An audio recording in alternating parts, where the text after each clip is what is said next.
Shalom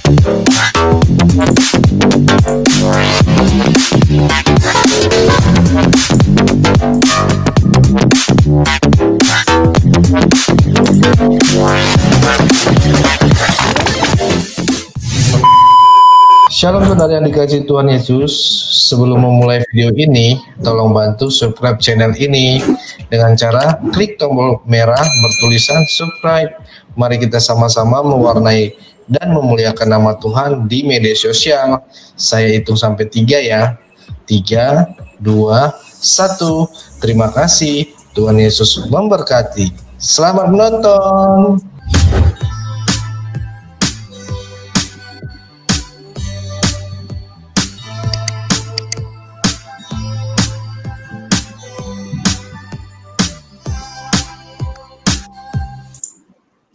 Oke sahabat gereja YouTube, kembali lagi dengan saya di sini Leo. Sebentar lagi kita akan mendengarkan kesaksian dari saudara Vido. Dia adalah asal dari Aceh. Nanti kita dengar lah kesaksiannya. Dia pindah terima Tuhan Yesus. Puji Tuhan, bertambah lagi. Langsung aja kita panggil ya. Halo, shalom Dio. Shalom. Apa kabar? Sehat? Luar biasa. Iya. Ini artis nih.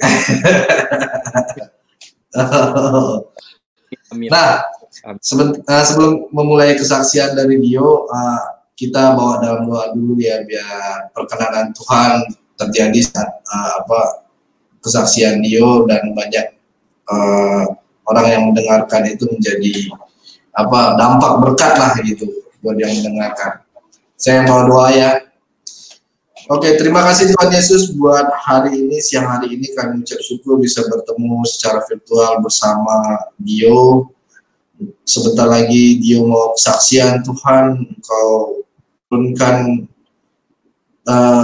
tatamu Tuhan, kasih setiamu Tuhan untuk dia Tuhan, biar bisa menceritakan kebaikan Tuhan di dalam hidupnya, di dalam hidup dia Tuhan. Kami mengucap syukur Tuhan atas kasih karunia-Mu, atas dia rindu untuk bersaksi di channel ini Bapak. Dan juga Tuhan, Engkau kawali dari awal sampai akhir acara ini Tuhan, program ini Tuhan, biarlah perkenanan-Mu terjadi Tuhan Yesus. Biarlah sesuai dengan kerinduan-Mu Bapak. Dan nama-Mu dipermuliakan, khususnya di media sosial. Terima kasih Tuhan Yesus yang baik, kami ucap syukur. Haleluya, amin. Amin. Oke, buat Dio, waktu dan tempat kita persilahkan. Silakan Dio. Oke. Sebelumnya perkenalkan nama saya Vinda Divina Panael, biasa dipanggil Dio. Nah, saya berasal dari Aceh, asli suku Aceh, dan kebetulan saya lulusan Madrasah Aliyah di tahun 2015 juga.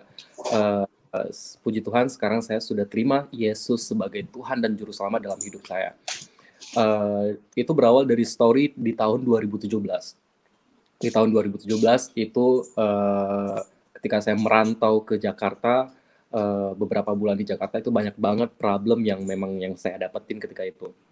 Banyak banget problem. Dan setelah itu saya tinggal di salah satu apartemen di daerah Jakarta Selatan.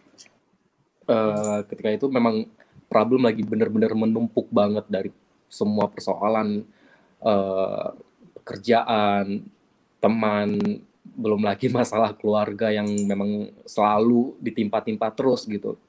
Finansial banyak banget waktu ketika itu lagi guncang-guncangnya masalah dalam kehidupan gitu.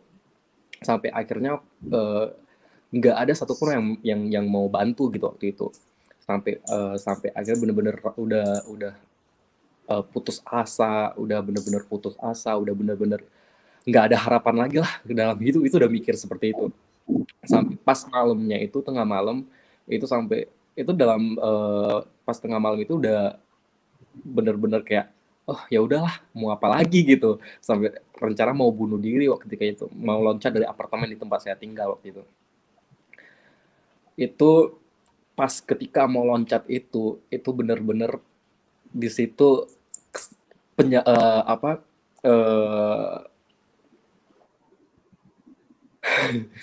susah mau bicaranya. Itu bener-bener yang aku rasakan itu tuh luar biasa banget waktu itu. Pas mau loncat itu ketika udah di balkon itu udah bener-bener posisi itu tinggal terjun doang ya.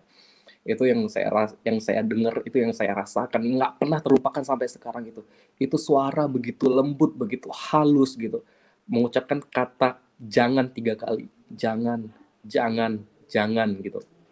Di situ bener-bener bingung gitu, ini apa sih, bener atau enggak gitu, antara antara nyata dan enggak, tapi itu kayak suara itu bener-bener nyata gitu, tapi nggak tahu di mana suaranya itu, sampai kebingungan, sampai akhirnya itu udah pasrah, duduk di balkon, sempat duduk di balkon, nangis, di situ masih nangis gitu.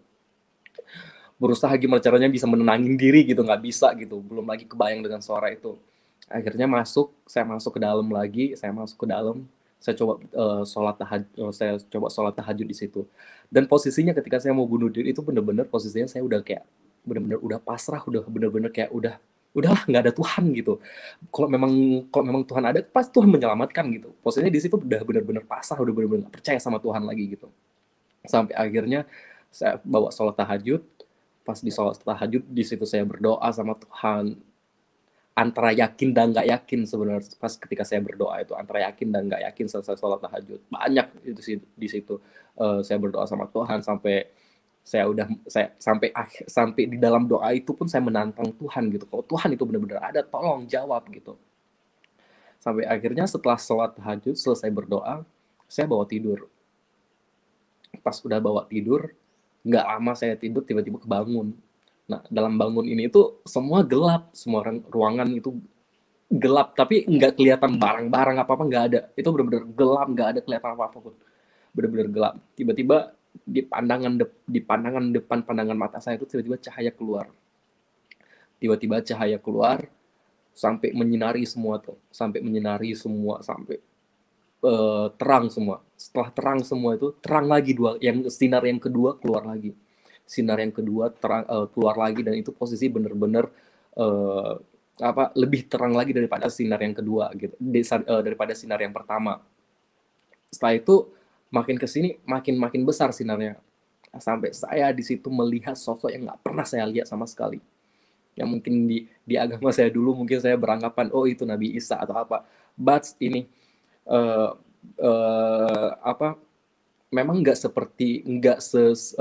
semirip dan nggak sempurna seperti apa yang udah ada banyak orang gambarkan dengan ilustrasi mereka gitu ya. Ini benar-benar berbeda gitu. Di situ sosok itu saya lihat, dia senyum, nggak ada berkata apa-apa, cuma senyum. Nggak lama dia senyum, dia muter balik balik ke arah posisi yang dia keluar tadi. Dia balik, setengah perjalanan dia balik, tiba-tiba dia noleh lagi, dia noleh lagi. Habis itu dia senyum. Setelah dia noleh, dia senyum lagi ke saya gitu. Pas dia senyum itu, saya di situ penuh dengan kebingungan ya, antara nyata dan enggak gitu. Sampai akhirnya setelah itu ya udah hilang gitu. Pas udah hilang itu tiba-tiba bangun pagi gitu. Pas udah bangun pagi itu masih sempat kepikiran soal mimpi itu, sampai saya cari tahu itu sampai berapa lama itu saya nyari tahu tentang mimpi itu ke teman sosial media dan lain, sampai akhirnya itu kejadiannya itu di 2017 Oktober itu. Dari masalah-masalah yang saya ini sebelum ketemu sama mimpi itu, setelah mimpi itu antara kayak nggak ada masalah, kayak nggak ada problem gitu, kayak nggak ada apa yang aku alamin gitu, karena seketika kayak semua itu benar-benar membaik, walaupun nggak sepenuhnya benar-benar stabil gitu. Dalam prosesnya itu saya dapat kerjaan lagi, dalam prosesnya itu kayak seiring berjalannya waktu sampai itu di awal 2018 saya ketemu salah satu teman kenalan saya ketemu sama dia. Sama sekali pertama kali sama dia itu saya belum pernah ketemu, karena kita berteman melalui media sosial. Kita ketemu sama dia pas satu hari, kita ketemu sama dia, aku langsung cerita sama dia, langsung terbuka sama dia, dan posisinya di situ saya nggak tahu dia itu Muslim kah, Kristen kah, atau agama saya nggak tahu. Saya langsung terbuka sama dia, cerita sama dia. Setengah perjalanan saya cerita, tiba-tiba dia ngomong, nanti setelah kamu cerita saya doakan kamu ya, kata dia gitu. Oh iya, nggak apa-apa gitu. Dan posisinya di situ saya benar-benar nggak tahu ya, dia itu agamanya apa. Habis itu sebelumnya juga saya nggak tahu gimana cara doa orang Kristen, Katolik atau agama lain, saya nggak tahu kecuali Muslim gitu, karena posisinya saya benar Muslim di situ. Sampai akhirnya selesai cerita, dia doain, justru saya nangis gitu, nangis. Nggak nangis gimana ya, tiba-tiba pas pas lagi dia mendoakan itu tiba-tiba air mata jatuh sendiri gitu, sampai nangis gitu. Dia bilang ya nggak apa-apa gitu, sampai dia doain, Bapak begini nggak apa-apa gitu. Sampai akhirnya selesai berdoa, ya udah dia pulang. Pas dia udah pulang, dia nge-WhatsApp lagi, besok mau ikut nggak ke kampus, nanti aku kenalin kamu dengan kakak rohani aku, kata dia gitu. Terus saya bilang, oh ya udah nggak apa-apa. Besoknya ke kampusnya dia, ketemu sama kakak rohaninya dia, cerita lagi sama kakak rohani dia, terus dia doain apa sampai dia ngajak, oh udah kebetulan nih minggu depan ada SPK nih di gereja saya gitu. SPK itu saya pengikut Kristus. Nanti ada beberapa kelas di situ, nanti kamu bisa selesain sampai kelas terakhir, sampai kelas kerajaan Allah gitu. Terus di situ bilang, oh ya nggak apa-apa, biar saya tambah-tambah belajar lagi tentang kekristenan, saya bilang gitu. Minggu depan saya langsung ke gereja, dan itu pertama kali saya masuk gereja. Itu salah satu gereja di Abalov di Jakarta Utara. Saya ke situ gereja, ikut SPK, dan nggak lama belum kelar saya ikut SPK, akhirnya saya dapat kerjaan di Bali. Akhirnya saya mengharuskan saya ke Bali gitu. Dan itu berapa hari sebelum Pasca di 2018, saya ke Bali. Dan di Bali saya ada kenalan teman, dan dia Katolik. Pas hari Pasca, posisinya di situ pas posisi saya di Bali, dan itu pertama kali saya ke Bali juga, dan itu saya nggak tahu ya di mana gereja Protestan, yang mana gereja Katolik, dulu nggak bisa membedakan sama sekali gitu, karena nggak paham gitu. Sampai akhirnya pas Pasca di Bali, saya diajak sama dia, ya udah kamu join dulu ke gereja aku di gereja Katolik di sini gitu. Ya udah datang sama dia. Pas udah datang masuk ke gereja, mereka pada nggak tahu itu apa namanya gitu. Sampai setelah itu kan ada sesi percikan air gitu tuh dari pastornya gitu. Akhirnya selesai percikan air tuh berdoa. Nah, pas di posisi berdoa ini tuh bener-bener apa ya, di posisi berdoa ini yang nggak pernah terlupakan sama aku sebenarnya dibanding yang lain gitu, karena yang bener-bener nyata itu pas posisi di situ gitu. Selesai berdoa, pas lagi berdoa itu kepala saya itu seperti dielus 2 kali dari depan ke belakang, 2 kali. Itu pengalaman yang nggak pernah bisa saya lupakan dibanding yang lain gitu. Ini memang nyata banget, dan nggak ngerti mau bilang apa lagi. Pas selesai berdoa, saya ngomong sama teman, tadi siapa yang ngelus kepalaku? Nggak ada, kata dia gitu.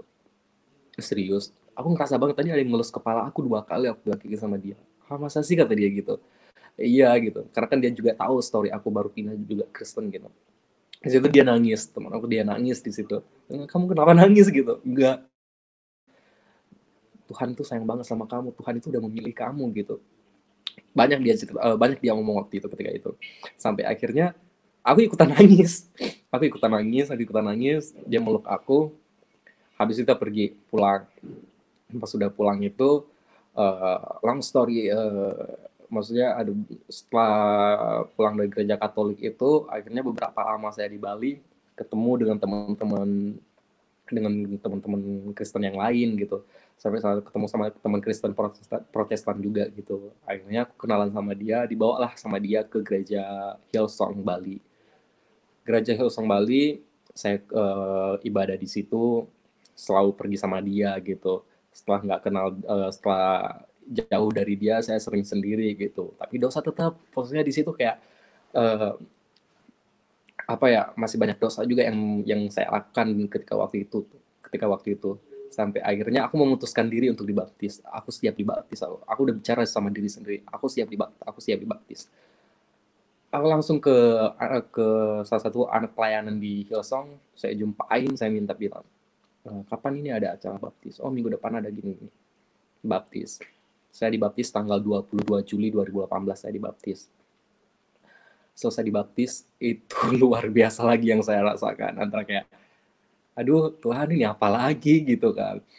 Kayak bener-bener ujian lagi gitu, bener-bener diuji lagi gitu sama Tuhan gitu. Saya kenal dunia prostitusi, saya kenal dunia narkoba, saya kenal dunia malam gitu. Tapi sebelumnya saya bisa lebih dulu kenal dengan dunia malam, dalam artinya kayak mabuk-mabukan, setiap malam ke klub apa gitu. Setelah itu baru setelah dibaptis itu tuh baru saya kenal dunia narkoba, prostitusi dan yang lain-lain gitu. Itu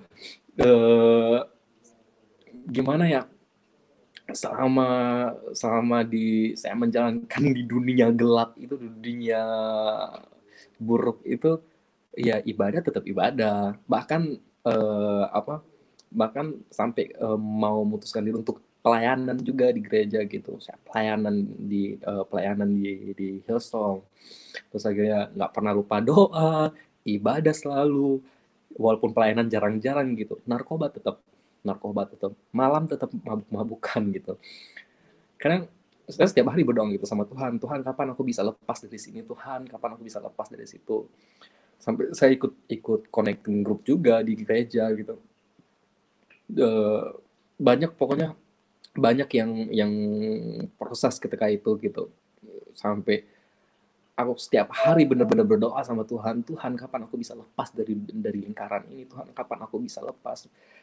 Makin aku di dunia itu, makin banyak teman-teman aku yang anak-anak Tuhan yang lain gitu, yang Tuhan kasih ke aku gitu, Tuhan dekatkan ke aku gitu. Aku suka sharing sama mereka gimana gitu.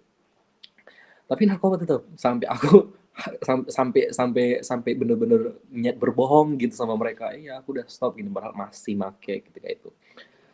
Panjang cerita, sampai setiap hari aku berdoa sama Tuhan gitu. Setelah dari situ, pas kejadian untuk lepas narkoba itu, aku benar-benar lepas narkoba itu di tahun 2020, di bulan 1 itu aku benar-benar lepas narkoba di 2001. Lepas dalam hal itu lepas dari narkoba dan dari lingkaran teman-teman prostitusi yang lain.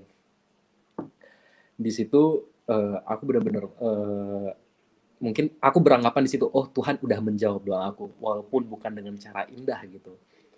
Kita ada satu rumah itu, kita tinggal bertiga. Akhirnya di situ kita berantem. Aku berantem dengan mereka berdua. Sampai akhirnya aku pergi dari rumah itu. Nggak ada duit 1.000 pun yang aku bawa. Nggak ada duit yang 1.000 pun aku bawa gitu. Bahkan aku difitnah sama mereka ketika itu. Aku nggak bawa duit 1.000 pun. Puji Tuhan, ada satu orang yang baru aku kenal, dia nyelamatin aku. Aku tinggal sama dia, aku disuruh tinggal tempat dia, aku dikasih makan sama dia, itu dari bulan 1. Dari bulan 1 akhir sampai bulan 4 kemarin. Dan ketika aku diselamatin sama dia itu, ya tetap aja narkoba. Malah lebih parah lagi ketika itu. Yang biasanya kita seminggu bisa berapa kali, 2-3 kali, ketika aku tinggal sama ini orang, setiap hari gitu. Nggak pagi ke pagi malah gitu, pagi ke pagi. Aku mikir, Tuhan, aku berterima kasih banget gitu udah nyelamatin aku gitu, ada orang yang nyelamatin aku. Tapi gimana ini juga sama aja gitu. Aku pengen lepas dari semuanya gitu. Aku berpikiran seperti itu gitu. Sampai akhirnya di bulan 4 saya lupa, saya waktu itu masih ada sisa 1 kalung. Saya lupa ketika itu saya ke Jakarta itu saya jual kalung. Saya masih ada sisa 1 kalung ketika itu, kalung emas saya. Pas ketika di bulan 4 itu saya baru ingat, oh ya ini kan aku punya kalung emas, aku pakai. Di situ aku baru sadar, selama itu aku nggak pernah sadar aku pakai kalung. Di situ akhirnya aku jual kalung itu, aku pergi ke Jakarta. Aku pergi Jakarta, tinggal di Jakarta. Di Jakarta juga banyak proses ketika itu, banyak banget proses. Berantem sama temen lah, beginilah, begitulah, banyak banget cerita ya. pokoknya makin kesini tuh makin, tapi puji Tuhan untuk narkoba, prostitusi dan dunia mabuk-mabukan, puji Tuhan aku sekarang udah bener-bener stop. Kalau untuk mabuk aku udah lama stop. Narkoba itu bener-bener di bulan 4 kemarin itu bener-bener terakhir, karena aku lepas dari Bali. Sengaja aku pergi dari Bali itu supaya satu sisi juga aku bisa lepas dari dunia itu gitu. Setelah aku di Jakarta ya aku lepas semua gitu, prostitusi, apa narkoba, mabuk-mabukan, alkohol udah nggak mau kenal itu lagi gitu sekarang mah. Dan sekarang benar-benar fokus ke Tuhan gitu. Kadang satu sisi juga kadang sempat berpikir sih gitu, kayak aduh aku munafik gak sih ini gitu. Aku sampai beberapa ke teman aku nanya, aku munafik gak sih aku seperti ini gitu, aku munafik gak sih aku seperti ini gitu. Bahkan sampai detik ini pun aku masih ada dosa gitu, walaupun gak separah yang seperti dulu gitu. Cuma ya gimana ya, kadang sempat berpikir di situ. Cuma ya satu sisi pikiran positif menjawab juga gitu. No, aku pantas kok di hadapan Tuhan, aku layak kok di hadapan Tuhan. No, walaupun masa lalu aku kotor banget, masa lalu aku buruk banget, Tuhan masih terima aku kok. Buktinya sekarang aku masih bisa berjalan di jalannya Tuhan gitu. Banyak orang yang masih support aku, yang masih ngerangkul aku untuk bisa lebih fokus lagi di jalan Tuhan gitu. Cukup sekarang, aku sekarang sudah benar-benar berpikir, oh udah waktunya bagi aku untuk mengenal dunia-dunia yang nggak penting itu. Udah cukup bagi aku untuk tertawa di dunia-dunia yang nggak jelas itu gitu.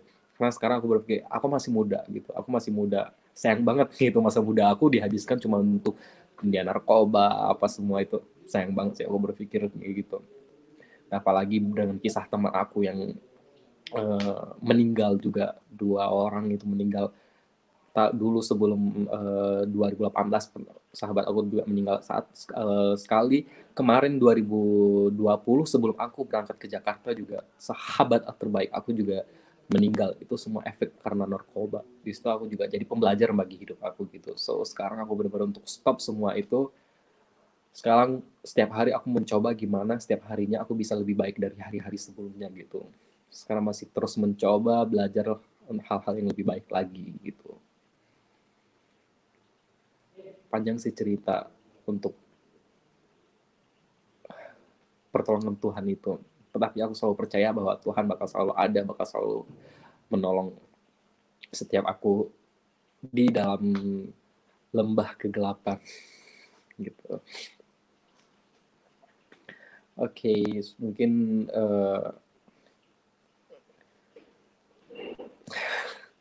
apa ya, untuk saksian aku bisa terima Yesus gitu.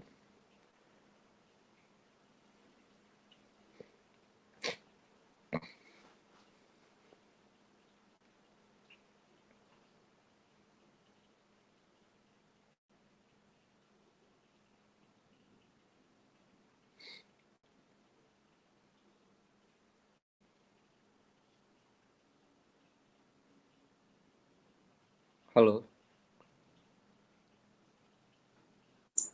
Oke, terima kasih Dio buat kesaksiannya. Nah, buat teman-teman saya kirim link di bawah yang mau ngobrol langsung interaksi sama Dio, silahkan klik di link chat itu, nanti bisa langsung komunikasi dengan Dio. Nah, Dio, sebelum ada yang telepon nih, saya mau nanya nih, bagaimana respon keluarga setelah tahu kamu terima Yesus, ya, terutama orang tua ya? Kalau respon keluarga, dari pihak keluarga belum bisa terima. Sebelum dibaptis itu mereka memang benar-benar belum terima gitu. Tapi setelah saya dibaptis itu ada perubahan dari mereka. Ada perubahan. Mereka bisa mencoba untuk menerima gitu. Mencoba untuk menerima sampai akhirnya karena banyak banyak omongan-omongan dari tetangga-tetangga, banyak omongan-omongan dari orang kampung-kampung di sana. So itu bikin keluarga makin tertekan ya, mungkin mereka merasa malu gitu, apalah gitu, mereka bicara gitu sampai akhirnya ya udah mereka ya udah itu urusan lu gitu, istilahnya seperti itu. Jadi mereka udah bener lepas tangan dan belum bisa nerima sama sekali gitu.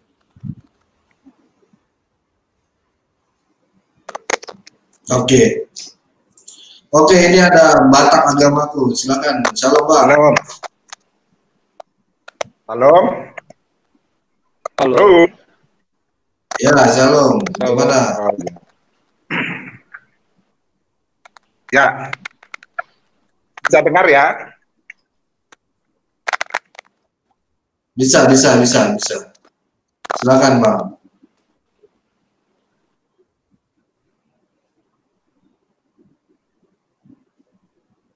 Wah, nggak kedengeran nih, Bang. Nggak kedengeran suaranya.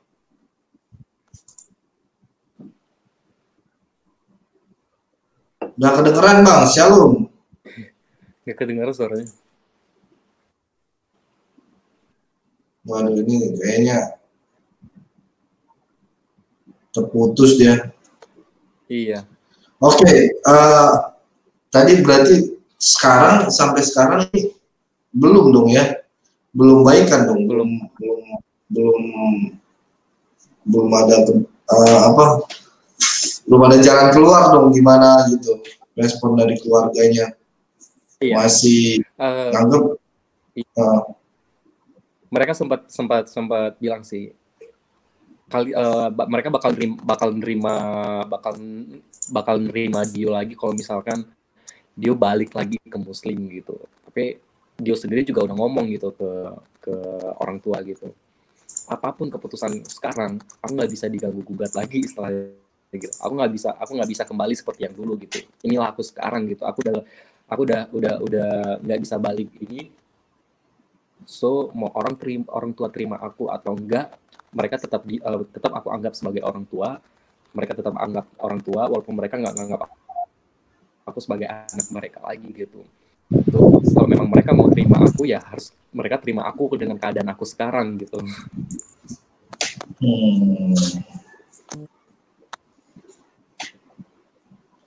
Shalom.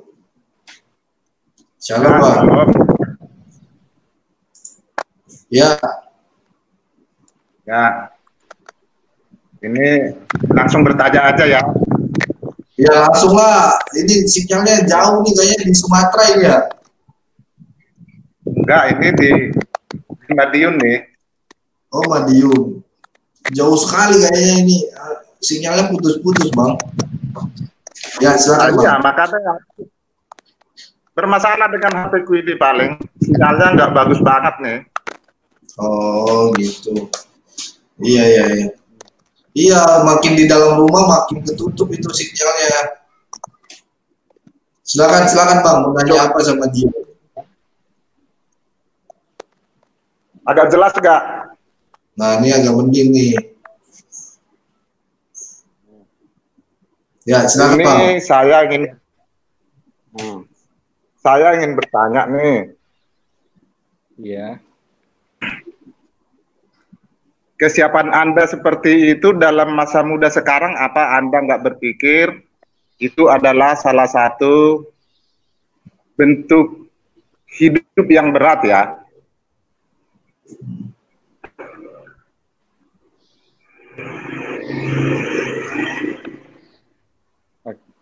Bisa dengar? Iya, bisa. Bisa.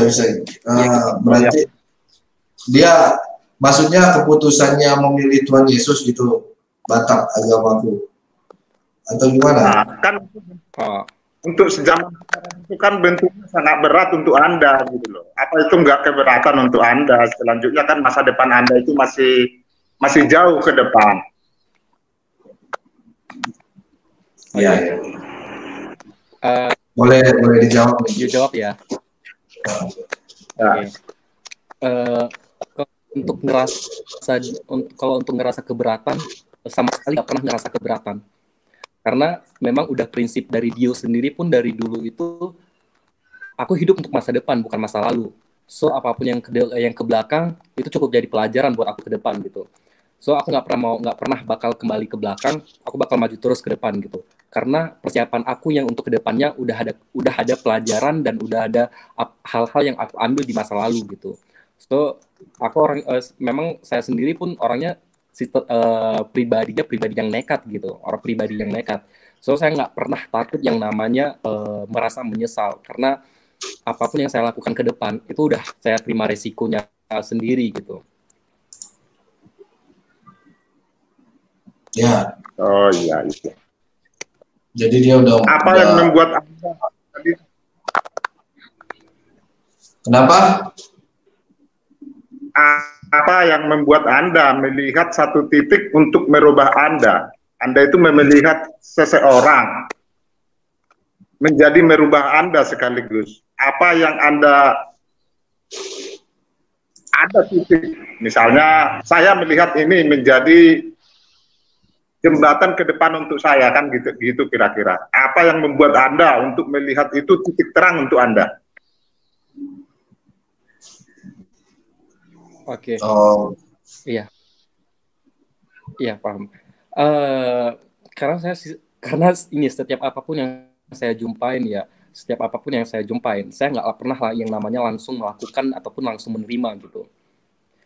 Nggak pernah yang namanya langsung menerima ataupun langsung ini. Saya lihat dulu hal itu apa dulu gitu. Itu menguntungkan atau tidak gitu. Itu merugikan atau menguntungkan. Kalau merugikan, better saya di sini aja gitu. Misalnya kayak saya posisi sekarang nih, ketika saya melihat sesuatu di depan gitu, apabila itu menguntungkan, saya maju. Kalau misalkan itu nggak menguntungkan, mending saya stay daripada saya harus jatuh gitu.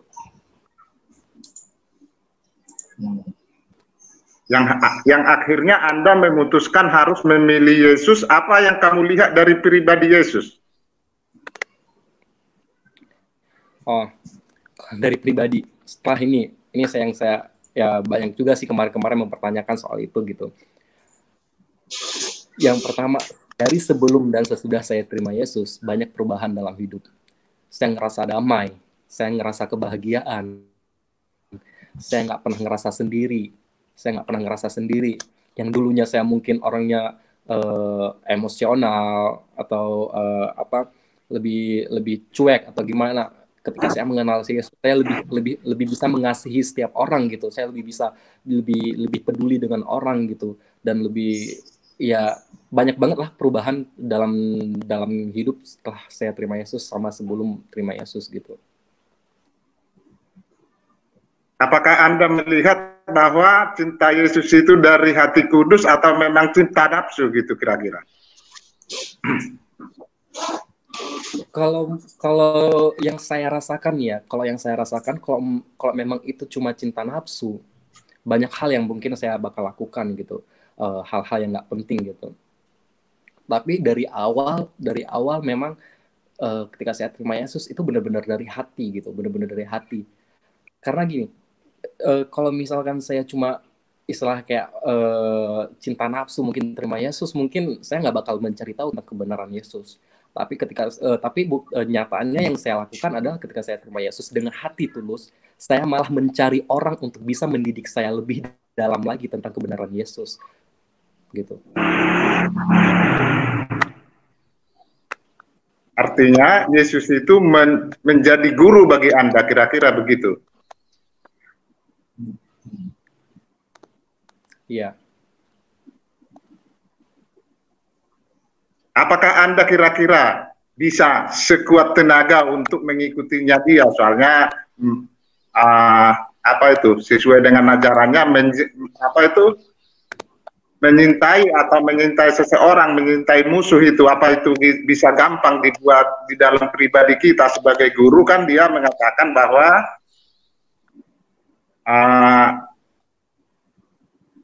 maafkanlah musuhmu, kira-kira begitu. Jadi kita mencintai musuh itu kan nggak gampang banget. Apa Anda kesiapannya ada untuk itu? Ya, oke. Nih pengalaman pribadi saya sendiri. Ketika sebelum saya terima Yesus, bahkan saya pun sendiri pun sampai pernah merasakan kebencian yang sangat luar biasa kepada orang tua sendiri, papa saya, keluarga-keluarga yang lain, teman-teman, itu banyak banget. Tapi ketika saya terima Yesus, saya benar-benar bisa melupakan semua rasa benci, sakit hati, dendam ke mereka, bisa saya lepaskan semua. Saya mengampuni mereka semua, saya mengasihi semua orang. Bahkan sampai sekarang ini pun masih banyak kok orang-orang yang masih istilah kayak menghujat saya, menghina saya gitu. Dengan aku memaafkan mereka, dan aku nggak pernah mendengar apa kata mereka. Yang aku ambil dari perkataan mereka adalah ketika mereka menghina, menghujat aku, menghakimi aku jadikan itu sebuah kekuatan bagi aku untuk bisa lebih sukses lagi ke depannya, untuk bisa memberitakan kebenaran lagi ke depannya, gitu. So itu nggak bisa sekarang ini yang aku rasakan itu bukan ketika mereka menghujat, menghakimi, itu nggak membuat pribadi aku jatuh sekarang, karena mungkin ini juga pertolongan Tuhan, mungkin Tuhan hidup dalam diri aku gitu. So itu bisa membuat aku lebih kuat lagi untuk memberitakan kebenaran gitu. Oh ya. Begitu ya. Yes. Ya, jadi gimana? Saya ingin nanya. Saya mau bertanya lagi ya. Banyak kali pun Bang Batak Agamaku ini pertanyaannya. Masih banyak yang antri nih. Ya udah, oke, satu lagi lah. Silakan. Satu lagi ya. Ya senang kalau ada juga masalahnya. Iya. Oke. Nah, ini secara biasa saya tanya sama orang seperti ini. Menurutmu apa konsep Tuhan untuk kamu hari ini? Konsep Tuhan untuk kamu hari ini? Untuk aku hari ini. Ya, ke depan lah. Untuk ke depannya. Ini pertanyaan udah sering dipertanyakan ini, Mak. Iya. Oh iya, tapi kan. Oke, silakan Dio. Biar abang ini bisa memahami. Nah, kenapa tadi pas ketika di kesaksian tadi saya bilang gimana caranya saya hidup setiap harinya bisa lebih baik dari hari sebelumnya. Saya hidup sekarang ini harus bisa lebih baik dari kemarin.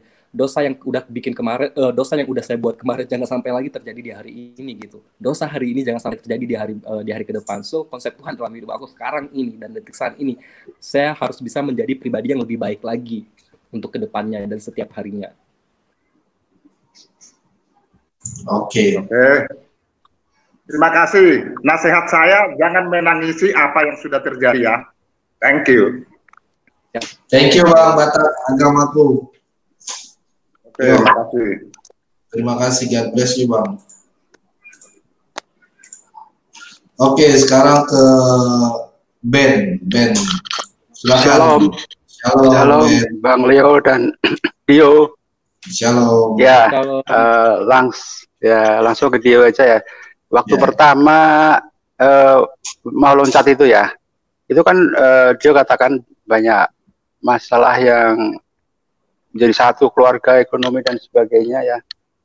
Itu setelah mendengar suara dan kemudian sampai saat ini itu apakah masalah itu memang tidak membebani lagi atau masih ada tapi tidak menjadi beban yang kuat begitu. Terus yang kedua, dia kan masih muda ini, kelihatannya talentanya juga banyak. Bagaimana mencoba mendengarkan suara Roh Kudus untuk panduan masa depan itu sangat penting untuk saya. Mungkin dua itu aja Dio. Terima kasih sebelumnya. Terima kasih Bang Ben. Dia yang pertama, kalau dibilang setelah terima Yesus pun makin bertambah banyak sih sebenarnya problem gitu, masalah makin bertambah banyak. Cuma itu nggak menjadi beban berat lagi gitu. Misalnya kayak dari sebelum terima Yesus itu misalnya kayak numpuk semua gitu di sini, numpuk itu benar-benar terasa berat banget gitu. Setelah terima Yesus sampai sekarang ini pun masih banyak masalah sebenarnya. Cuma ya nggak terbebanin, ya nyantai-nyantai aja sih, bawaannya itu santai aja gitu, nggak bawa stres lagi, nggak ada kayak dulu. Dianggap biasa gitu ya Dio ya. Jadi ya problem manusia pada umumnya begitu ya. Iya. Oke, ya.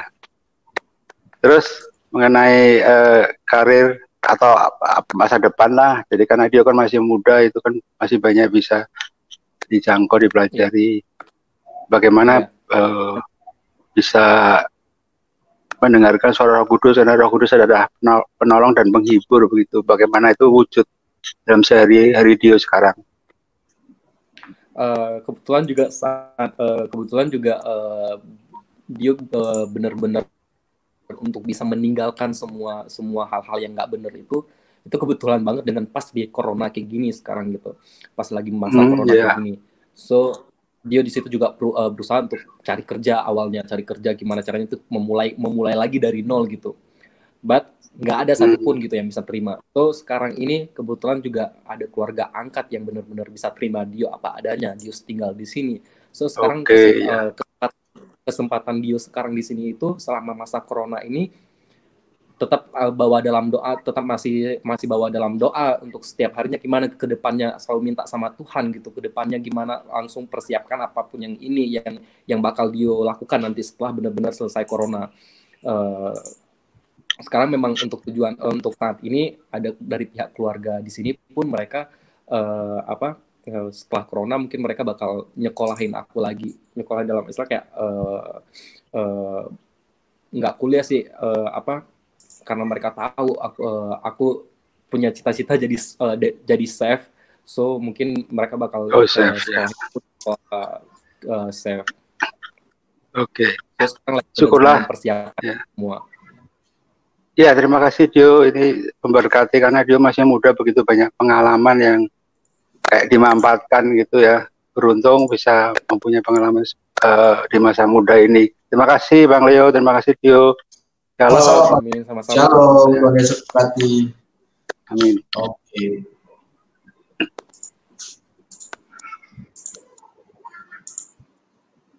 Oke, sebentar.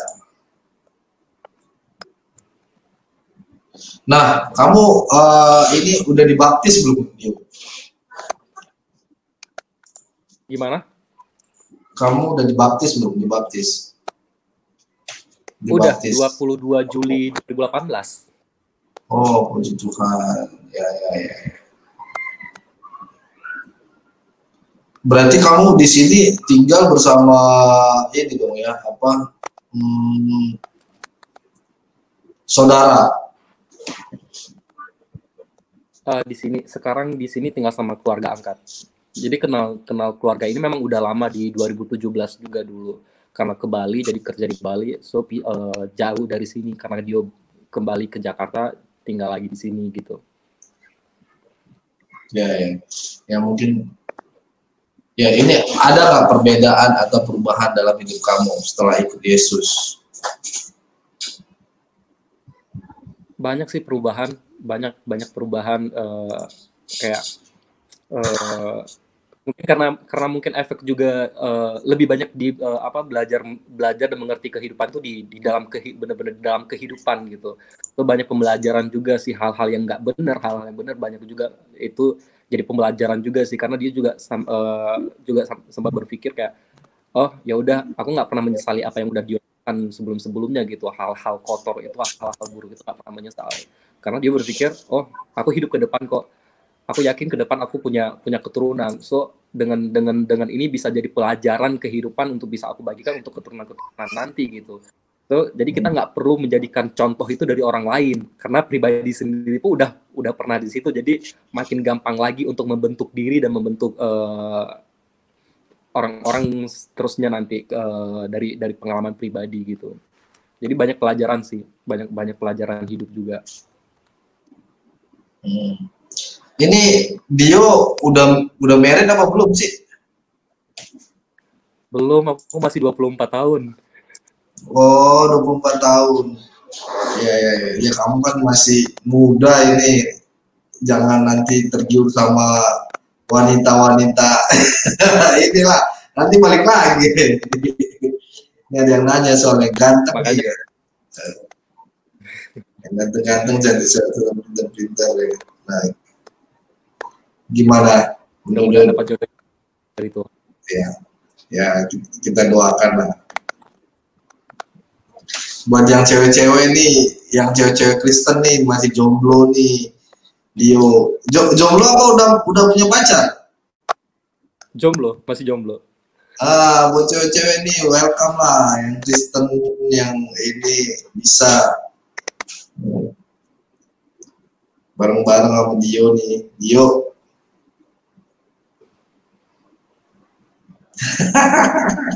Ini ada yang bilang, ayo yang cewek-cewek dong, narasumber ganteng. Narasumbernya ganteng loh. Puji Tuhan ya. Ya buat teman-teman yang mau nanya bisa langsung ke Dio, kita masih ada waktu. Kasihan Bang Dio memang.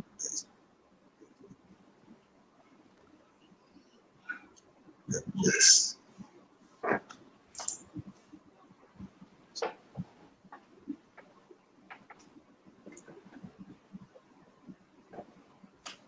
Oke.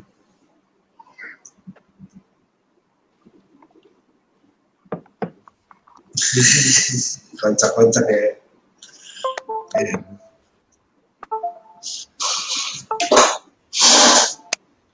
Nah Dio, ayat yang apa yang menurut Dio sangat memberkati satu aja apa gitu. Ini ada. Gimana? Ayat Alkitab yang menurut Dio yang sangat memberkati atau berdampak dalam hidup. Ada kalau untuk Alkitab ada 1 Yohanes 4 ayat 18 itu menceritakan tentang ketakutan dan kasih gitu. Coba dia buka ya. 1 Yohanes 4 ayat 18 firman Tuhan, di dalam kasih tidak ada ketakutan. Kasih yang sempurna melenyapkan ketakutan, sebab ketakutan mengandung hukuman dan barang siapa yang takut dia tidak sempurna di dalam kasih. Ini ayat favorit Dio banget. Kemanapun Dio selalu pegang ayat ini gitu, karena dia berpikiran kalau kita tadi Yohanes berapa? Yohanes berapa sih? 1 Yohanes 4 ayat 18. 1 Yohanes 4 ayat 18. Hah? 18. 1. Belum tayang ya. Sebentar, saya tayang.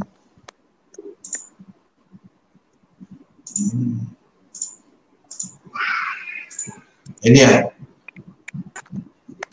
Di dalam kasih tidak ada ketakutan. Kasih yang sempurna melenyapkan ketakutan, sebab ketakutan mengandung hukuman. Oke. Kenapa ini? Dio. Karena semenjak berbulan-bulan sampai bahkan ketika dia terima Yesus pun masih banyak sakit ya kan. So sometimes dia ngerasa takut sih, Ketika dia ngerasa takut itu benar-benar dia ngerasa lemah banget gitu. Di situ dia berpikir kayak kalau aku takut berarti aku nggak percaya sama Tuhan gitu. Sekarang aku udah terima Yesus Tuhan aku, juru selamat aku. Tuhan pasti menolong aku dalam keadaan apapun gitu. So di situ aku berpikiran kayak nggak tahu kenapa waktu itu dia ketemu sama ayat ini di salah satu sosial media juga waktu itu ketemu ayat ini. Kok ini cocok banget gitu di Dio gitu ya kan, cocok banget di Dio. Iya, berarti sekarang ini benar. Ngapain saya harus takut gitu ketika saya melakukan apapun atau apapun yang lagi datang ke saya, menimpa saya, untuk apa kita takut gitu? Karena kita hidup dalam kasih, kita hidup di dalam Tuhan. Tuhan ada di depan, kiri, kanan kita, hidup di dalam jiwa kita. Jadi kita kenapa harus takut gitu? So aku berpikiran kalau kita takut berarti kita nggak ada iman gitu. Kalau kita nggak ada iman berarti kita nggak percaya sama Tuhan gitu. So buat teman-teman coba ini kan kembali gitu. Untuk apa kita takut kalau kita hidup di dalam Tuhan gitu? Karena di dalam ayat ini juga bilang kasih yang sempurna melenyapkan ketakutan gitu. Kita hidup dalam kepercayaan Tuhan, kita hidup di dalam Tuhan, Tuhan hidup di dalam kita. Kalau kita percaya sama Tuhan, ngapain kita harus takut gitu? Kalau kita hidup di dalam Tuhan, berarti kita bisa melenyapkan ketakutan, segala ketakutan.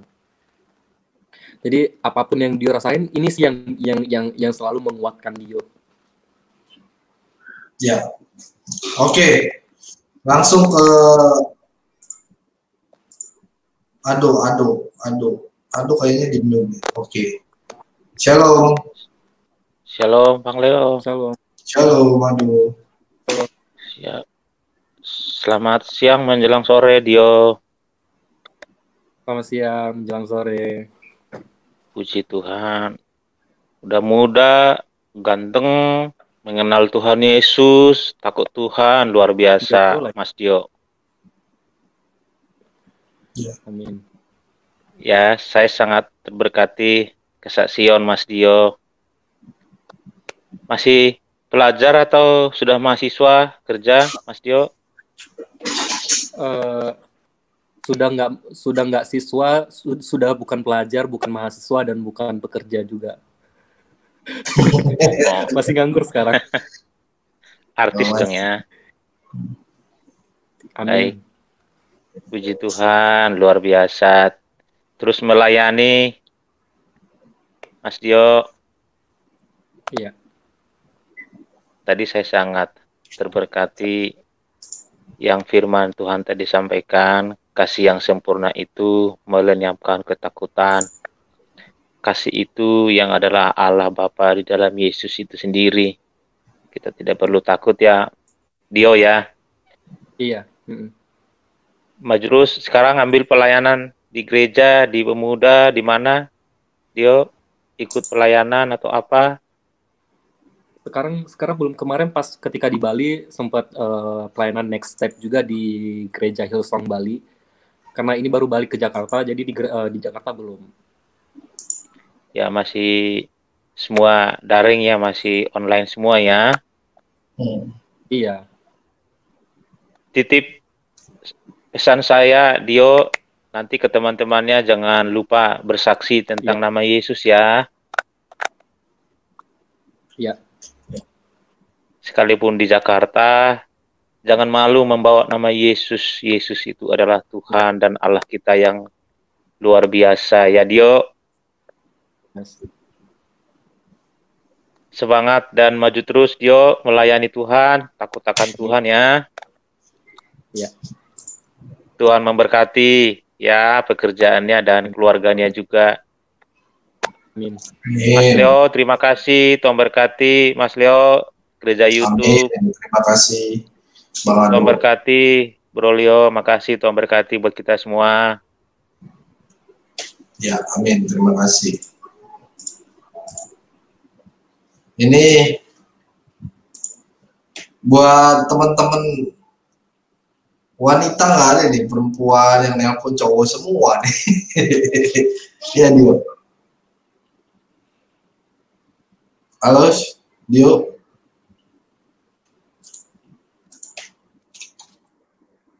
Halo. Internetnya ya. Gimana? Oh, putus-putus ya gambarnya Dio ya.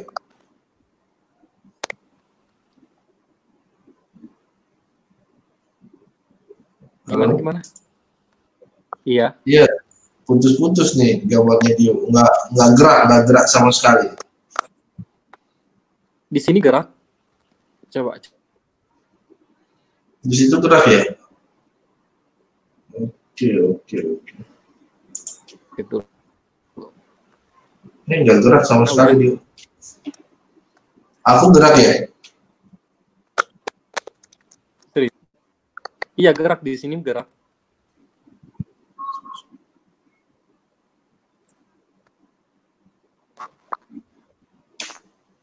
Kenapa ya? Tiba-tiba begini.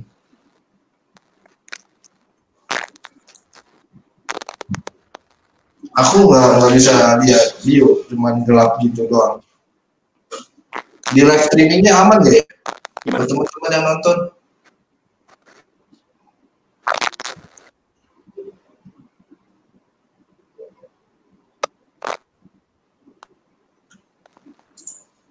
Cek.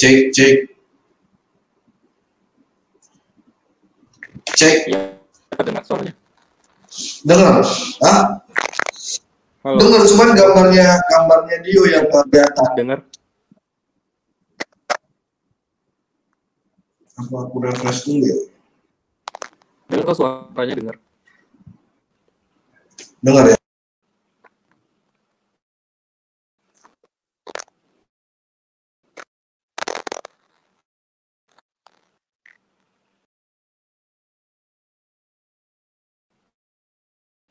Nah, ini masuk ya. Cek.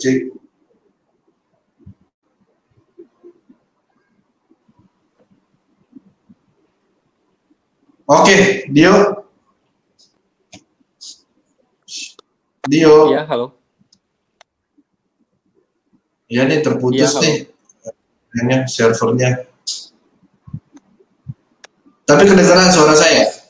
Di sini lancar. Iya, kedengaran di sini lancar. Lancar ya? Tapi gambar Dio nih nggak gerak. Ya udah, buat teman-teman ada yang mau ditanyakan lagi, saya persilakan deh satu orang kalau ini tenang.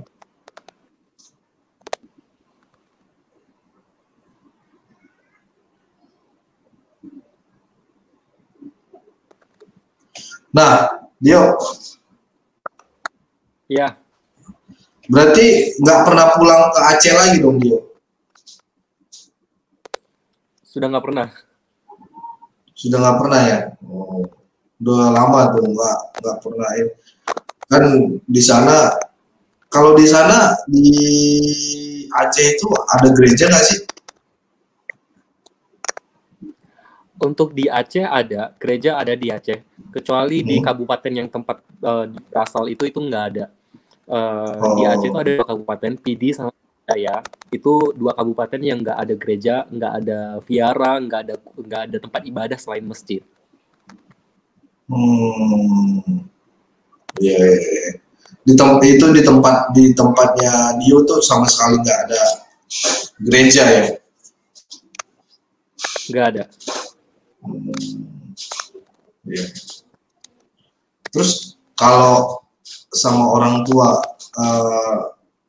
masih sering nggak meributkan tentang perbedaan agama ini?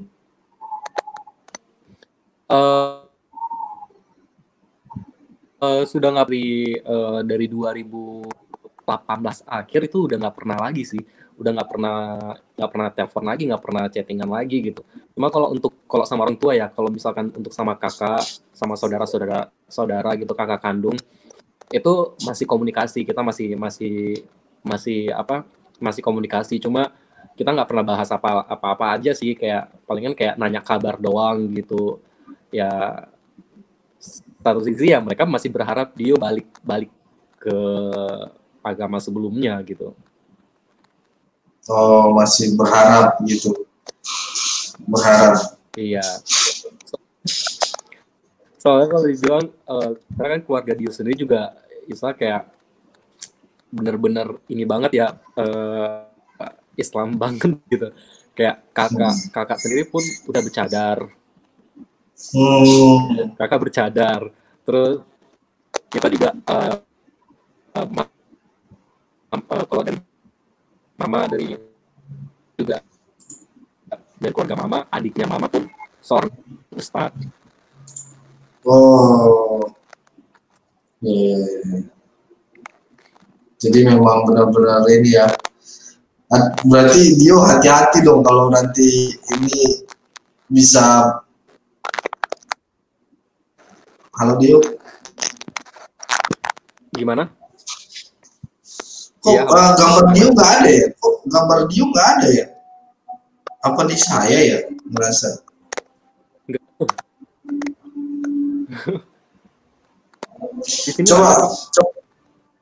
Coba kita keluar dulu ya.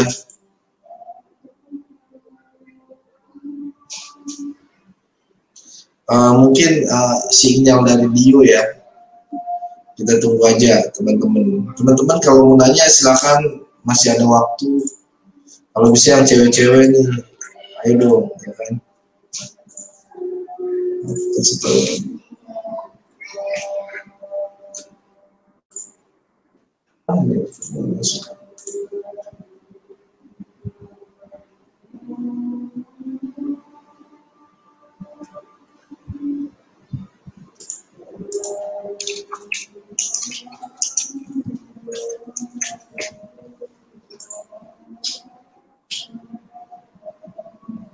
Cek.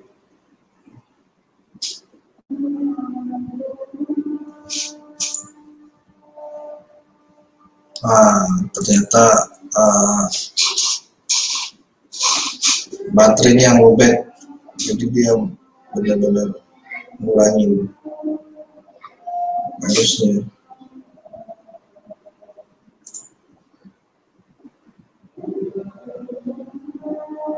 Cek, ini baru enak.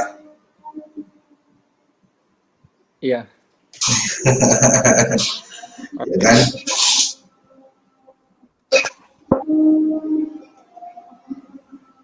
Gimana tadi, sampai mana? Iya, sampai mana tadi ya? Tadi berarti kakak dan keluarga semua garis keras juga dong ya? Iya, kayak kakak kandung Dio pun bercadar gitu, bercadar. Terus dari keluarga mama juga memang orang-orang yang memang taat banget ke agama gitu ya.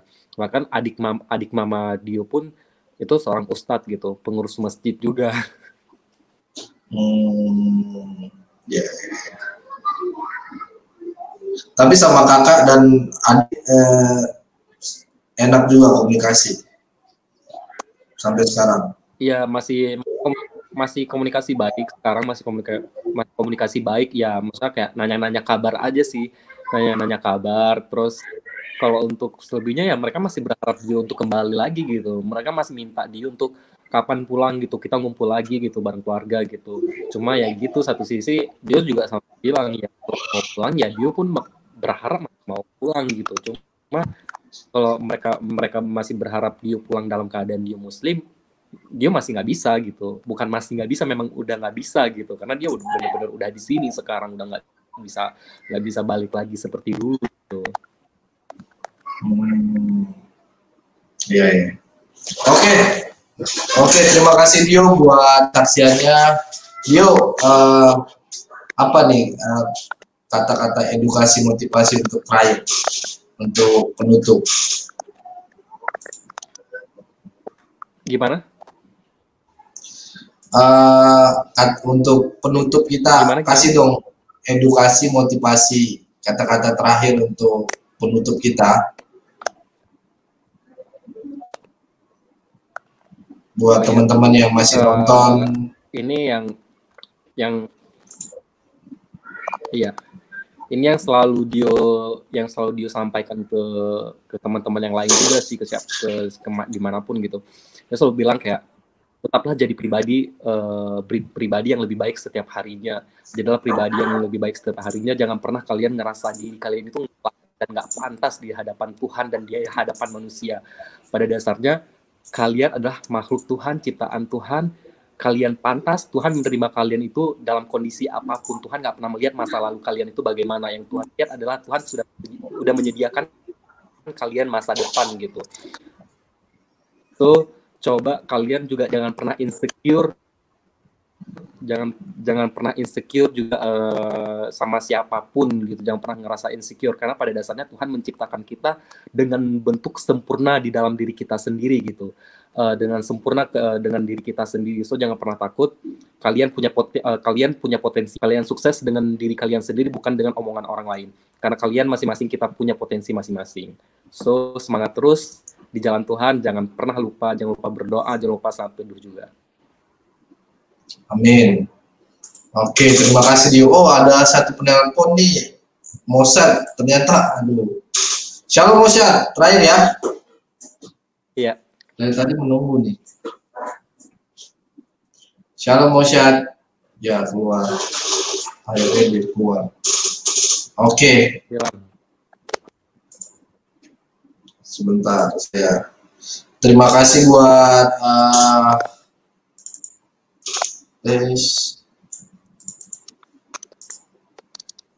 sebentar.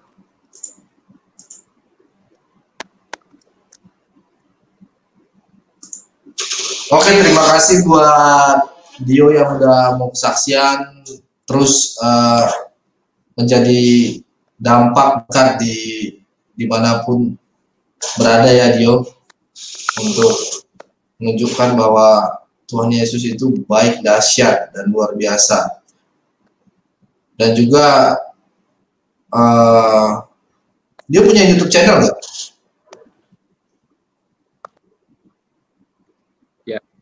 Yes. Dia punya YouTube channel nggak?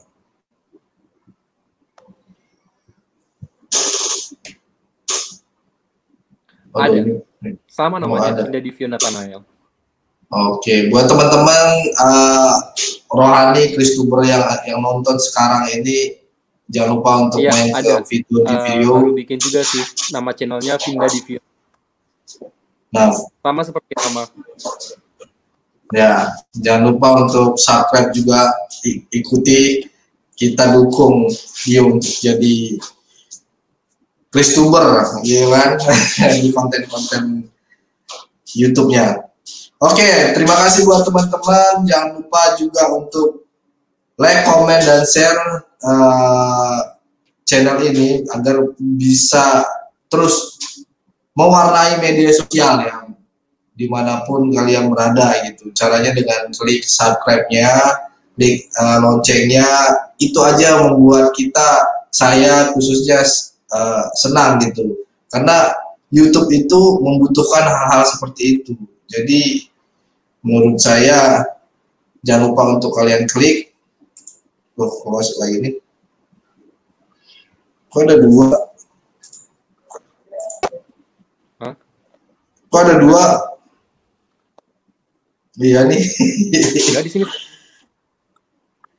Di sini putus-putus nih. Di sini tadi tiba-tiba terkeluar sendiri. Oh gitu. Iya. Ya. Oke, buat Dio, thank you ya, Dio udah mau berani untuk bersaksi walaupun tidak ini kenapa ya?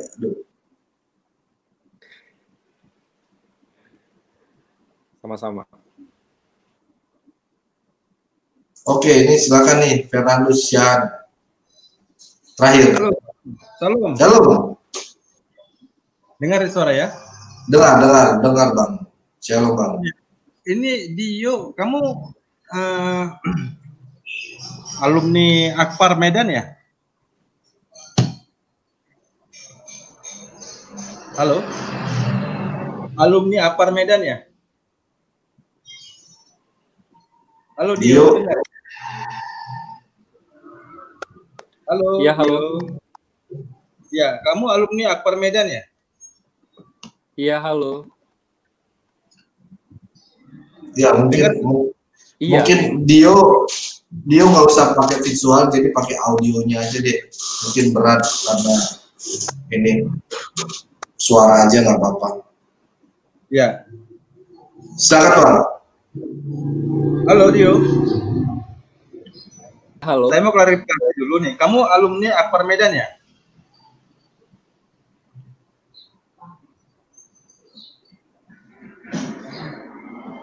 Halo, Dio. Bentar dia masuk lagi nih. Saya suruh keluar dulu dia. Nih kayaknya sinyal dia memang. Halo Dio. Ya, halo. Ya Dio. Ya, saya mau tanya nih. Kamu alumni Akpar Medan ya? Angkatan tahun berapa? Saya alumni Akpar Medan. Angkatan 2016. 2016. Ya. Iya. Saya apa kelas kamu kali ya? Soalnya Iya, pasti. Iya, saya tahu waktu tapi nggak sampai lulus sih. Nggak sampai lulus. Saya dari dulu namanya BPLP itu, Pendidikan Latihan Pariwisata. Masih ingat dosen-dosennya itu juga teman-teman saya, dosen-dosen kamu. Iya. Ya, seperti masih banyak dosen-dosen yang lama memang. Iya. Bujai itu kasih tahu dong dosennya siapa gitu yang kenal gitu. Siapa dosennya dulu? Bu Zaitun masih mengajar di kelas Dio waktu itu, masih mengajar Bu Zaitun. Terus yang kita lulus ada Lucy yang di FI, terus banyak sih. Banyak udah lupa juga sih. Ya, jadi Bu Zaitun itu satu angkatan saya. Iya, satu angkatan sama saya, Jaitun. Satu kelas dulu. Oh iya. Iya. Ya, Bu Zaitun masih ngajar di kelas kami di semester 1. Iya, ya. Jadi begini, Dek. Aku panggil Aden aja lah ya. Karena masih dalam juga kamu. Iya. Kamu itu kan, kamu tahu sendiri ya, Kak. Di apa namanya, kondisi kita sebagai orang Kristen itu ya, yang dulunya kan kamu Muslim ya. Iya. Dan lihat juga sih kesaksian kamu. Jadi kamu lihat sendiri kan bagaimana itu Medan itu pola pikirnya ya apa namanya kan beda ya. Sekarang kamu udah berubah. Orang Medan itu biasanya keras, ya kadang-kadang ada juga sadisnya sedikit. Ya sekarang kamu di dalam Kristus ya. Udah mulai mengenal bahwa yang orang Kristen sejati itu harus kasih ya harus kamu tunjukkan kasih. Ya itu aja sih, saya udah lihat kesaksian kamu ya, itu bagus ya, ya kamu udah selamat, kamu sudah di jalan yang benar dan track yang benar. Lanjutkan perjuanganmu ya, walaupun masalah keluargamu apa semua ya, berusahalah ya, itu menjadikan satu kisah hidup kamu, tapi kamu supaya bisa maju ke depan gitu ya. Jangan pernah menyerah. Orang BP, orang Akbar itu biasanya kreatif sih orangnya. Akbar itu. Yes. Kreatif orangnya. Makanya saya juga lihat kamu kreatif, udah bawaan ya. Ya, jadi kalau masa lalu kamu, masalah keluarga kamu itu lupakan, itu adalah cerita Tuhan yang harus kamu iniin, yang kamu harus pelajari supaya jangan terjadi lagi kepada kamu masa depan kamu ya. Baik-baiklah ya, berusaha terus maju dalam iman ya, kuat dalam Kristus ya. Kondisi memberkatimu ya, Dek. Nanti kita cerita sama Bu Jaitun nanti bahwa ada muridnya yang murtad. Ya. Nanti saya cerita nanti sama dia. Bukan murtad lagi, Tuhan Yesus. Karena saya di posisi di Medan. Kalau mau saya ke kampus, saya karena banyak gimana? Iya, banyak dosen udah tahu Kak. Banyak dosen udah tahu kok.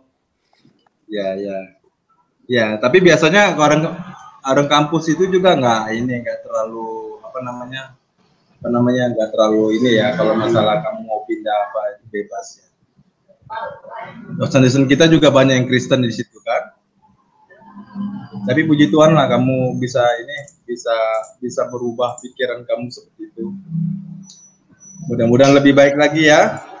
Dio. Sinyalnya nggak bagus memang. Ya. Mudah-mudahan masa depan kamu lebih baik lagi. Ya, ingat ya, di dalam Kristen itu ada pikul salib ya. Jadi kalau kamu nggak kuat pikul salib, ya bisa saja kamu berbalik. Kan itu. Ya, harus kuat. Karena semakin kita mendekatkan diri ya biasanya cobaan semakin banyak. Semakin kita menjadi Kristen yang sejati, semakin banyak cobaannya, semakin banyak yang harus kamu pikul. Tapi kemampuan kamu, masalah yang kamu hadapi tidak melebihi dari kemampuan kamu. Itu harus kamu ini. Masalah kamu tidak pernah lebih daripada kemampuan. Pasti kamu bisa. Bagaimanapun cara itu Tuhan pasti kasih jalan ya. Ya kuat terus, maju terus dalam iman ya. Oke, makasih ya. Gereja itu maju terus juga ya pelayanannya. Amin. Ya jangan lupa share Pak, orang Medan share linknya. Siap. Siap. Di YouTube. Amin. Thank you Bang, God bless you Bang. Ya. Bang Fernando Sian. Amin. Oke, terima kasih buat Bang Fernando dan juga Dio yang udah mau bersaksi di channel Gereja YouTube. Ini terus menjadi dampak dan menjadi berkat. Nah, buat teman-teman jangan lupa untuk share ya videonya, ini sangat memberkati biar terus warna tuh kita sama-sama mewarnai media sosial dengan konten-konten seperti ini, kesaksian dan sebagainya gitu. Share itu juga salah satu pelayanan yang menurut saya, nge-share ke grup-grup rohani, ke grup Facebook, ke grup keluarga gitu, biar saling kita menguatkan dari kesaksian Dio. Nah, terima kasih Dio untuk udah bersaksi. Saya Leo, mohon. Shalom Bapak Ibu yang kami sangat hormati dan kasihi. Dalam nama Tuhan Yesus Kristus, beberapa waktu lalu kami telah menyelesaikan pelayanan kami di pedesaan. Kami membuat satu terobosan untuk membuat mobil ambulan gitu ya, untuk transportasi. Di sana kami memang sangat melihat di sana kebutuhan transportasi di desa tersebut. Selain jalannya yang jauh dan curam, terkadang kalau ada peristiwa malam hari atau ibu hamil, mereka kasihan, bingung mau diangkut pakai apa. Maka dari itu kita putuskan bersama tim untuk menggunakan channel gereja YouTube ini untuk rekan-rekan subscriber bila ingin mengambil bagian untuk pelayanan ini bisa berbagi di rekening yang tertera di atas. Ayo ambil bagian. Kami perkirakan habis sekitar 130 juta karena untuk membeli mobil dan dekorasi ambulan tersebut. Apalagi ditaruh oksigen, peralatan oksigen dan lain-lain.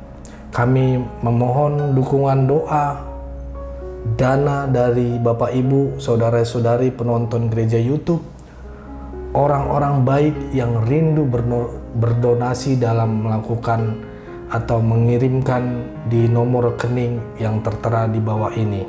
Kami berharap Tuhan akan menolong kami dan mencukupkan kebutuhan untuk pelayanan ini. Terima kasih.